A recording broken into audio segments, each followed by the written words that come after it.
Welcome back to the next episode of The Rise of Women's Football. Of course, I do have a special guest here today. She's part of the Eintracht Frankfurt team. She's also part of the German national team. She's one of the top scorers of Frauen-Bundesliga, and she's an entrepreneur of the age of 26. Welcome, Laura Freigang. Nice to have you here. Thank you so much. How are you today? Happy to be here. I'm good. I'm relaxed. It's my off day. It's always a nice day.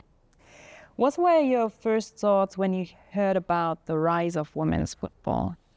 I think the platform is going to be very important for the world of women's football, because I think we're kind of missing like a base structure that connects all the different aspects of women's football together. And I think that's exactly what the Rise is trying to do. And I am really curious to see how that will all evolve in the future. Let's talk a bit about you as a person. You are a successful football player, of course. You are an entrepreneur. How come that you have so much energy to do all these things? I have no clue where my energy is coming from, to be honest. I think it's because I'm just having a lot of fun doing what I do. And I feel very blessed that I have so many passions that I'm so aware of. I mean, football, I've been playing football since I was 4, so that's always been my passion and I never questioned it. And I've just always liked creating things. I think I like arts and I like design, and I've always had an interest for it. And now that I have a platform that I built through football, I kind of can use it to do all the things that are fun to me, which I think is like the best possible scenario. Like, I enjoy, for example, photography. And now I have the possibility of connecting that with the sport and the people who are interested in our sport. And it's just a very great place to be in, to be honest. You are also the captain of Eintracht Frankfurt, a leader. Did you have the characteristics and creativity since you were a child? Would you say so?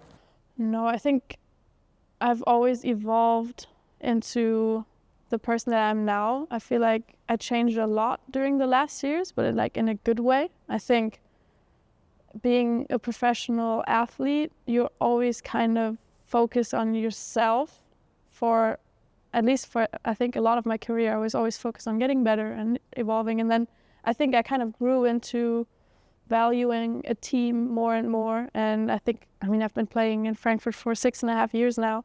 And there's so much more to football for me than just evolving my career and being successful with the team. It's also about so many other values. And I think I really kind of have that belief in me now, where I feel like I can really take up that role more and more. And it's really fun to me, and it gives me so much more energy as well, because I care so much for what we do as a team. And so yeah, I feel like now I'm in this leading role, but I haven't always been. You told me you changed a lot. Who had the biggest influence on your sporting and business career then, maybe? I would definitely say my family, probably mostly my dad, because I think he just in general is somebody who has a very good feel for, I think, the world, to be honest, but also business. And I think he was always very aware. Like, when I was younger and I was just playing football, he would always tell me to, like, whenever I have interviews, like, I shouldn't mumble less. He's always like, you don't mumble too much. That's going to be an issue. You want to be presentable. And I never thought about it really. But now, after a couple of years and how everything has changed in the last years, I now know what he means. So I think he supported me with that a lot, and he always helps me. I can always ask him about anything that I do, and he's very, very supportive. And I think he just made me very aware of all my surroundings and all the possibilities that I have also in like a business sense. So I would say my dad, yes. You're one of the most popular players in Germany. What do you think makes Laura Freigang so special and different to others? I don't think that's a question that I can really answer. And I think it's good that I don't really have an answer for it, because I think I'm just doing what I enjoy doing, and I do things that I believe in and that are fun to me, and I think that's what people enjoy, I guess. I think if I'd be like very aware of it, it would be kind of forcing it in a sense, you know? So I'm glad people enjoy the things that I'm doing and support my football career and everything. And I'm just trying to be myself. And that seems to be working kind of well so far, at least. So I think I'm just going to keep doing exactly that because that's what's been working for me in life, but also in like the sense of me existing in like a public space. So you are always the last one on the fields or at events, signing every single autograph or taking pictures. Why do you do that?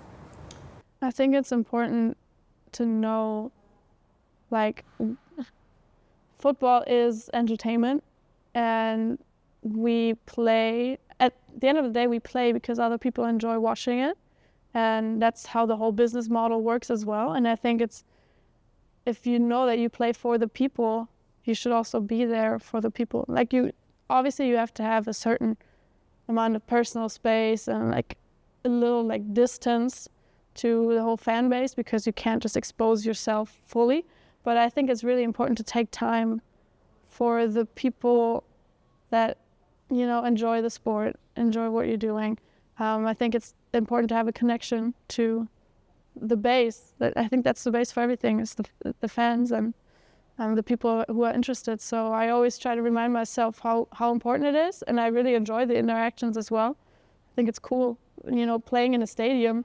It's so much more fun when there's people watching who are actually interested in what you do than playing in an empty stadium. So I think it's our responsibility to take care of them as well. So that's what I always try doing. But it's not always easy because you can't make everybody happy, obviously. And the bigger everything gets, the more impossible that becomes. But you can try always, I think.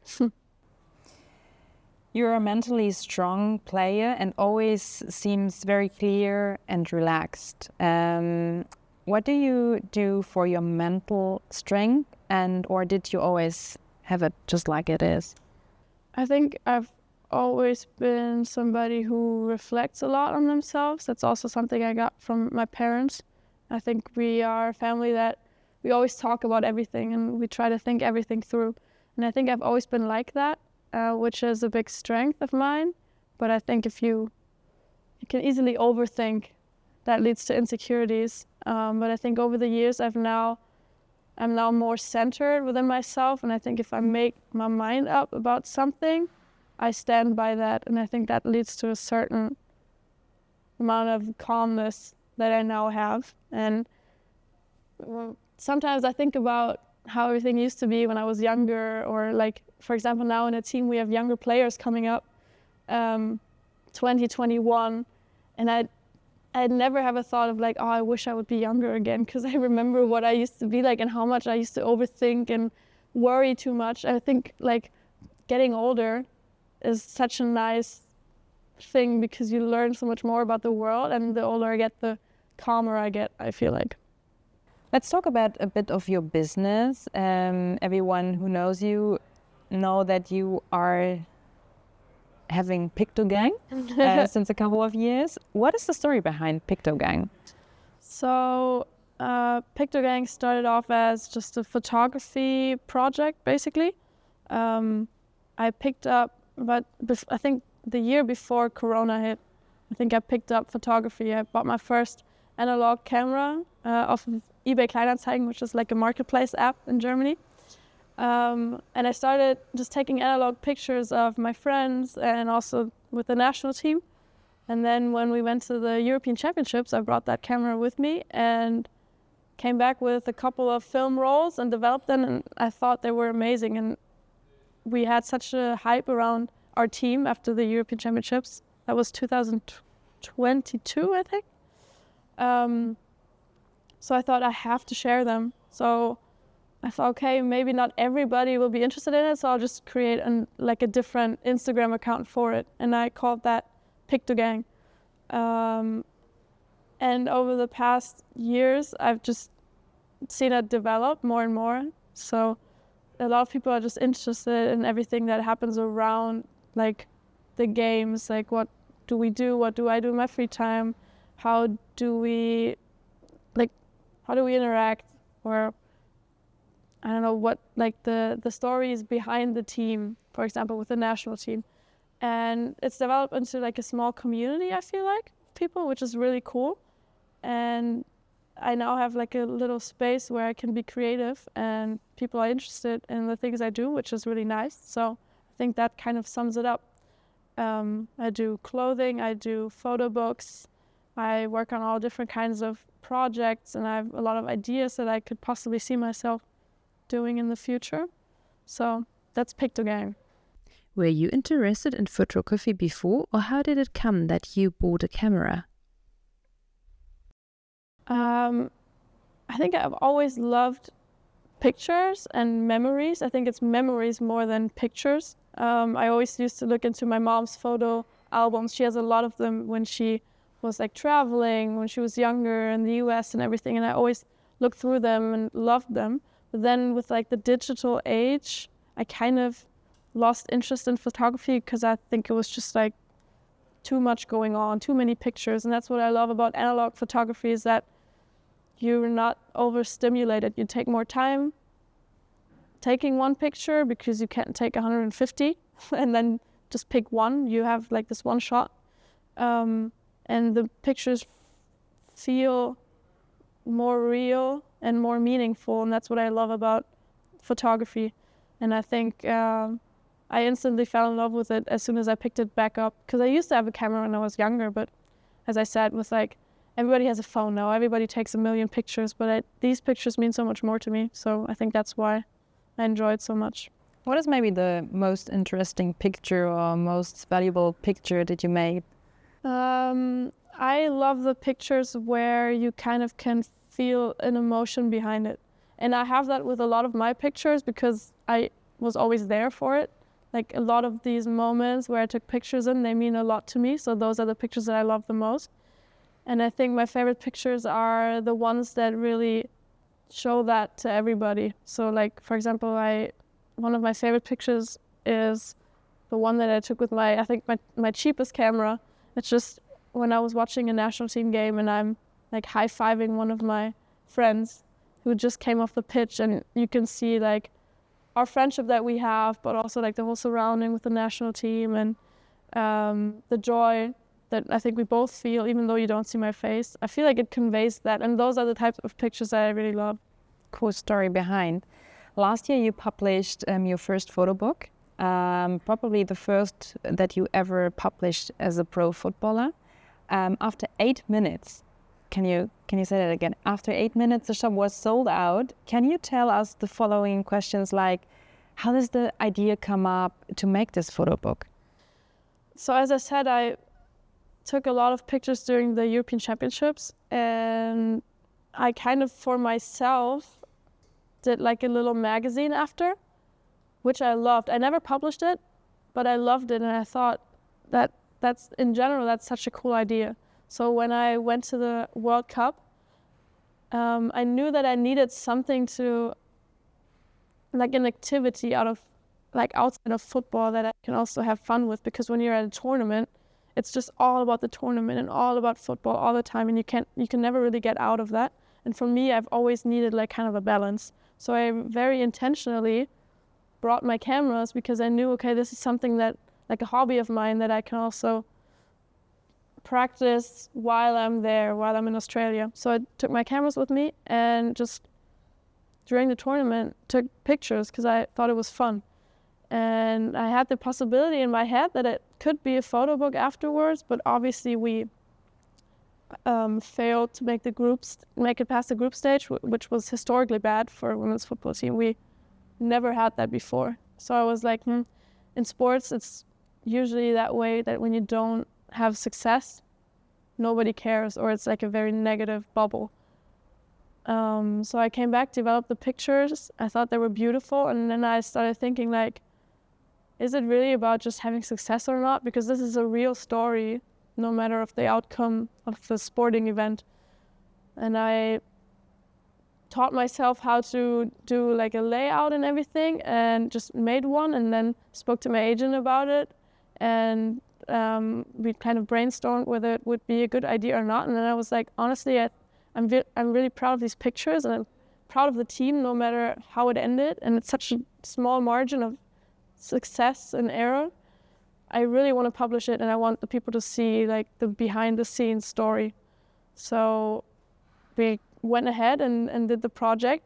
We originally planned on doing it with with a publisher, but they all said no. I mean, the World Cup didn't end well. We're not going to do it. So we were like, okay, let's just do it ourselves. And we just kind of winged it. And we obviously didn't know how much positive feedback we would get, how many people would be interested. So we just went online with it one day, and we had these 1,000 copies. And I didn't even know whether we would sell 1,000. And then within 8 minutes, everything was gone, which I never, ever, ever would have expected. But that was an amazing experience and a very positive experience, because that just shows that it doesn't always have to be that way. You know, like you fail in a tournament and then still people support you and are very positive and mindful, which I thought was really cool. So what would you say, how was the feedback from the football community after it? I think I'm very lucky because I have a very positive fan base. I never thought I would be judged on it by the people that support me anyways, but I was very surprised that the broad public also was very positive. I only got positive feedback, to be honest. Like I never ever heard anybody once say they didn't like it or they didn't like the idea. I think just nobody did it before, you know, which is, I think, a really cool thing to be able to say that you it's kind of like a groundbreaking new idea or activity, like a football player actually taking pictures of the team. You know, that's different, and I hope that these pictures also convey that, and that's the feedback that I got, which is really cool. I also remember that you do like a signing hour for the book after, and it was pretty crowded, wasn't it? Yeah, that was a different amazing experience. So we said we for sure want to do like a signing event where people can come, and I'm lucky enough to be able to work with Leica. That's the brand of the camera that I also shoot with a lot, and they made it possible for me to have a signing hour. And so many people showed up. We had no idea. Like, I think you had to sign up online in order for us to be able to kind of know how many people would come. But I don't think anybody expected that many people to come, because there was such a long line, like around the whole block. And there were people who waited for 4.5 hours, which I would never want that to happen, but we didn't know, so it happened. There were people who came from like cities that were so far away. There was one girl who was like, oh, I really have to hurry because my train is leaving again. And I was like, where did you come from? She's like, yeah, that drove 5 hours here and now I'm driving 5 hours back. And it's like for like a 15-second interaction, which is crazy to me. I will never grasp those things. But that was so cool, like actually seeing how like the people enjoy, you know, the product, like what I'm doing, actually value it and have fun with it. And for me, it's very rewarding to have these interactions. Were it more young people or more older people, or a good mix of? All kinds of people, to be honest. There were even families there, like parents with 2 kids and young girls and men. And like, I couldn't even tell you my target group really, because it's just across the board, to be honest, which I think is really cool. You told before you were thinking about to do it with a publisher, but it doesn't work out. So what were the struggles while doing this? Shipping, packing, everything? I think it's with any project, there's always struggles. It's just like a general. I don't think you can ever do, or you rarely do anything without struggles, and that's part of the process. But I think considering the fact that we did it for the first time and had no idea where to start, it went really, really well. Obviously, the whole process started with me designing the book, and that was like the first thing, because I had never worked with any program, never done a layout. And then you have to do like the right format for the printer to use. You have to find somebody who prints them for you. You have to figure out the whole process of, okay, where like you have to order the paper, and then it will be printed, and then it will be shipped somewhere, and then you have to pack it. And we did all the packing ourselves for the first book, which for the first 1,000 books was fine because we did it in advance. But then we reopened the shop because we said we want everybody who wants one to get one. And then there came in a big amount of orders that we had to then, like in a small amount of time, pack and ship, which was insane because I think it was after Christmas then. We did, I think on the 28th, we had to pack the books in order for them to ship. And we did it in one day. It was like a 9-hour adventure of us like last minute renting like a space, finding somebody who would rent us a space. And then just me, my family, my friends, my agent, we got a small group of people who just all did it in one day. I think I uploaded a video on social media. We would never do it like that again because that's just insane. And I was lucky that it was on vacation because I don't have the time and the energy to do that like in a season. But for that specific project, it was cool because I felt like I did everything. Like I had my hand on everything that, like on every step of the process, which I think is very great for like learning about what you do. I'm so glad that I got to experience all of it. But obviously in the future, and we're already working with like a small team and everybody has their like different aspects that they work on, and I can't do the packaging myself every time. It's impossible. So yeah, but that was cool. For those who don't have a book, is it still available? And what happened after this massive success? We don't have it available anymore. As I said, the first 1,000 books, they sold out, and then we reopened the shop for 48 hours. And then there were a few copies available in some Leica stores, but we're all sold out of them. We've been sold out for this whole time because we didn't want the books to lay around. We wanted to do like a one-time thing. So yeah, and then we did a second photo book now. I think we published 2 days ago, which is a book about the whole season with the national team, including Olympia, which was also a really, really cool experience.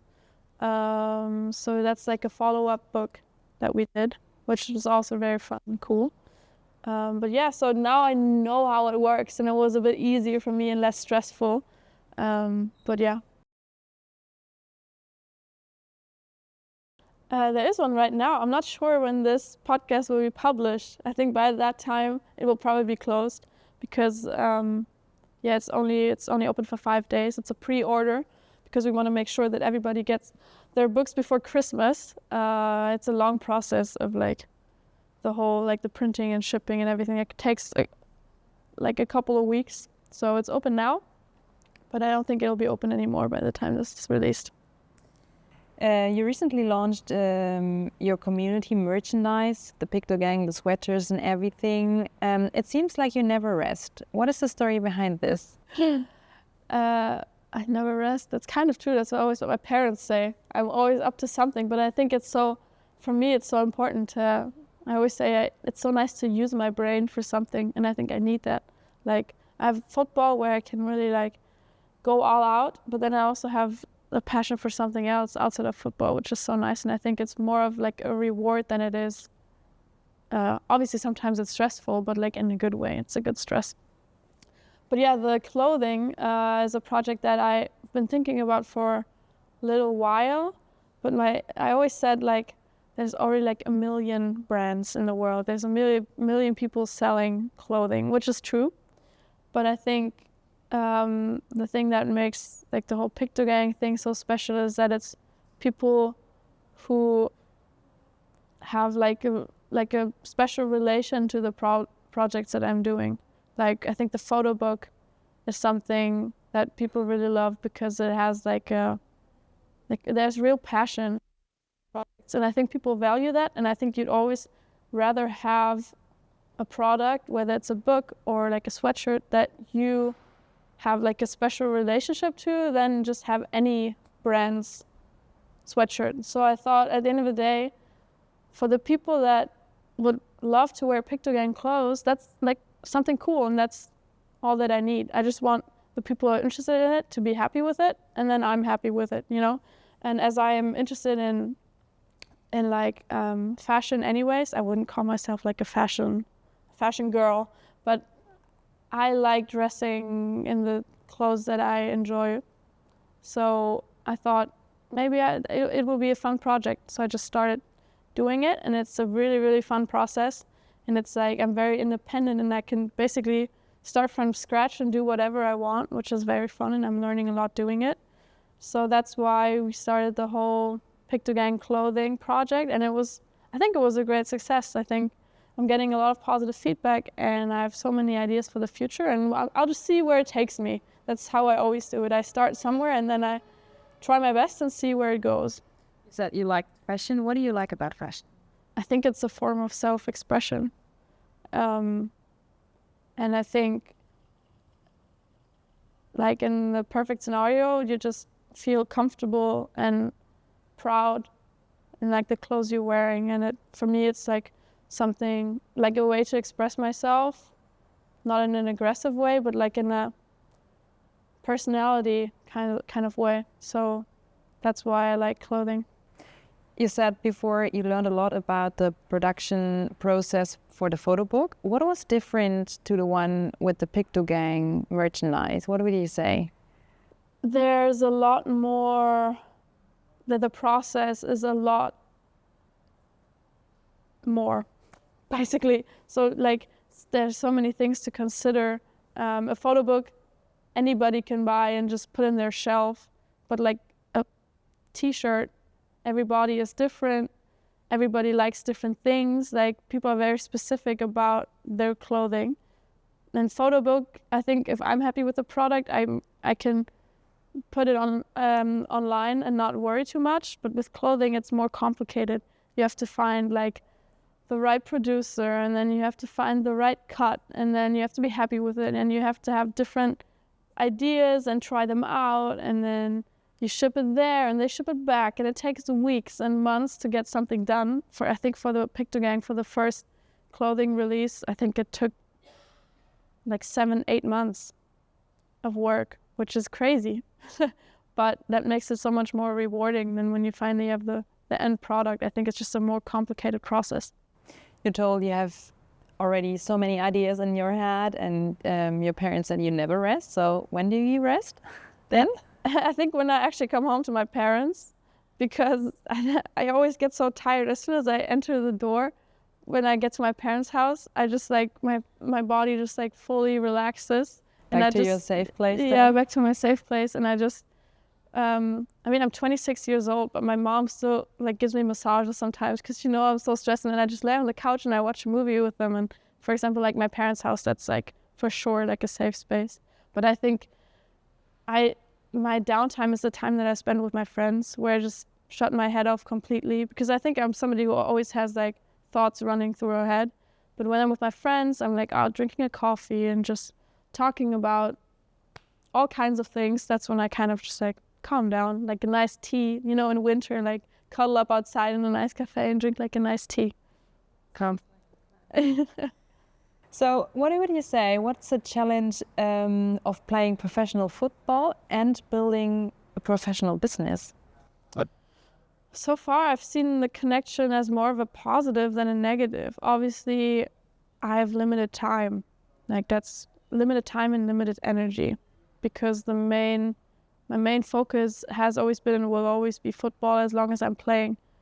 But I feel like I've kind of just been able to build around that structure, which is nice. I obviously have my schedule, and I'm really like, for example, if you're talking about clothing, I can't just fly to Turkey or Portugal for 2 days and talk to like a production.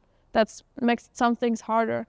But I don't think that's an issue at all, because I have a team that helps me, and I have people who support me. So I've never seen it as an issue, really. I think I have a lot of freedom, and I think I have a great platform to do all kinds of things with. So I would always see it as a positive. So what would you say, what are you most proud of so far?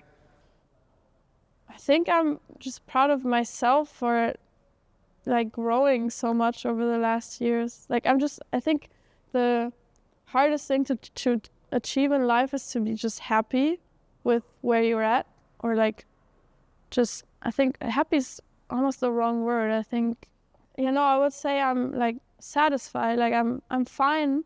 I'm just like fine in like the best way possible. And I think that's such a great place to be in, because I feel like especially in like professional sports, or like in like the business world also, everybody's always like striving to achieve more, to get to a better place. I think it's very hard these days to be just happy with where you're at. And I think that's what I'm proud of, that I can say that I'm happy with myself, I'm happy with my life, I wouldn't change a thing. I'm happy with the way that I've changed over the years, and I'm very excited to see where it's going. And I think that's what I'm most proud of, to be honest. We were talking about a lot of development of your own person. So how do you experience the women's football development from a player's view through the past years?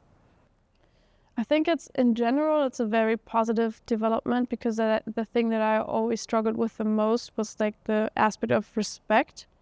And I feel like for the longest time, we were even struggling to feel like the base level of respect in a way, because there was always this comparison with men's football, and this whole discussion around like whether we're even like an enjoyable sport to watch. And I feel like that whole discussion has kind of just went away for the most part, because it's become kind of normal in a way. Like, I remember when I used to say I'm a professional footballer, the first question would be like what my actual job is, and that I never experienced that anymore. And I think that's so nice, because I always said I never want to like force anybody into watching women's football. I just think it's so nice that now it's just become a natural, and people are just having fun watching us play, and that's like the best development ever.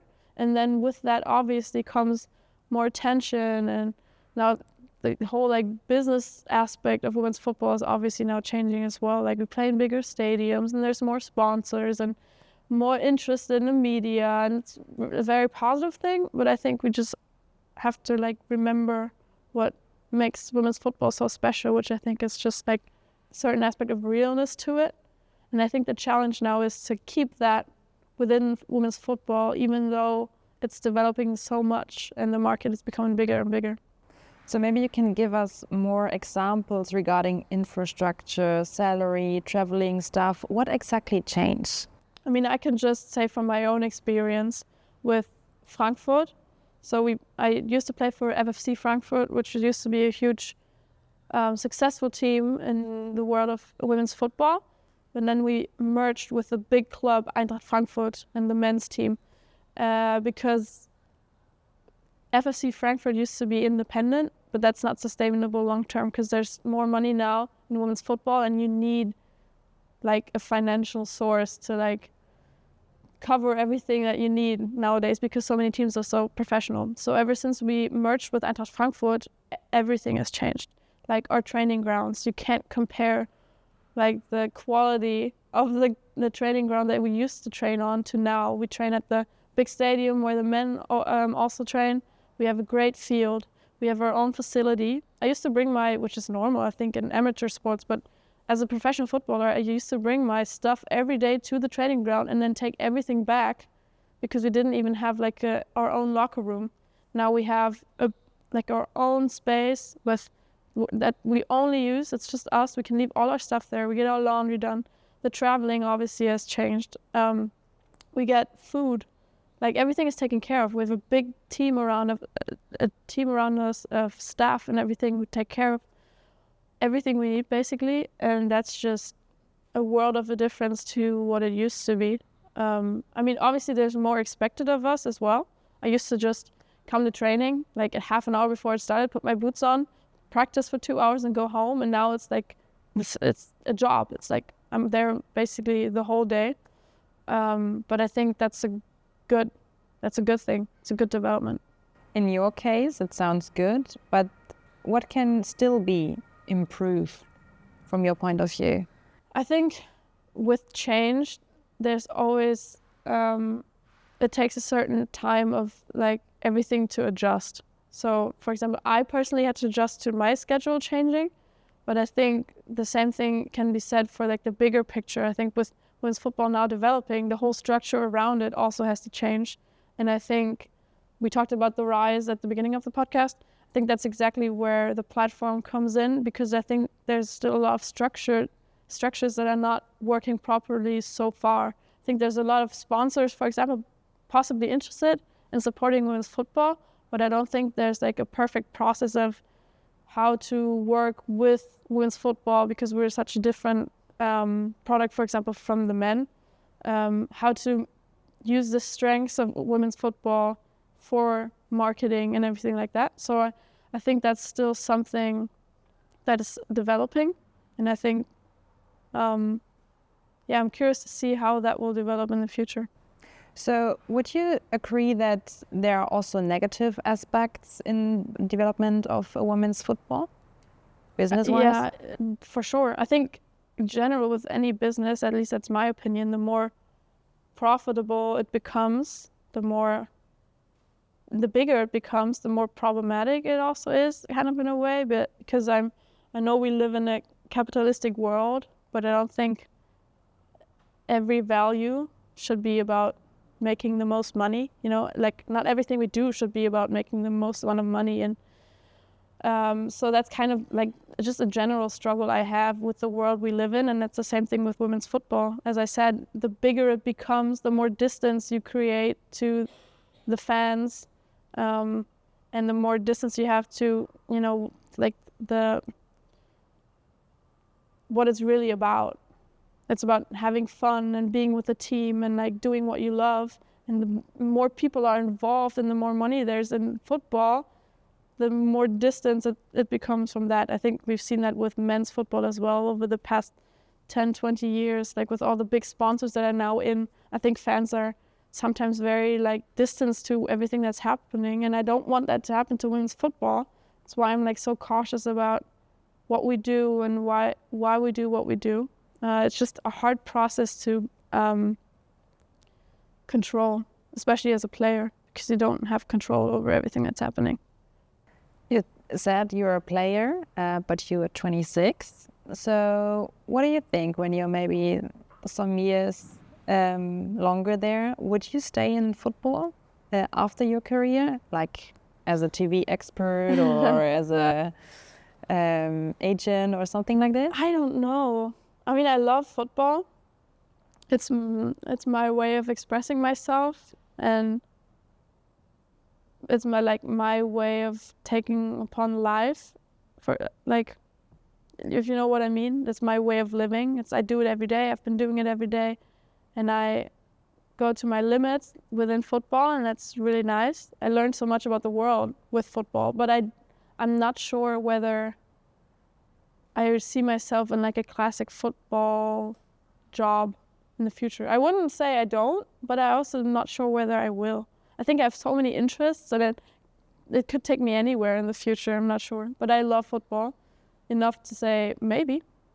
So you're playing for Eintracht Frankfurt, obviously, and there's a women's team and a men's team, but there are clubs like SGS or SGS Essen or Turbine Potsdam are the only two clubs without a men's club in the back.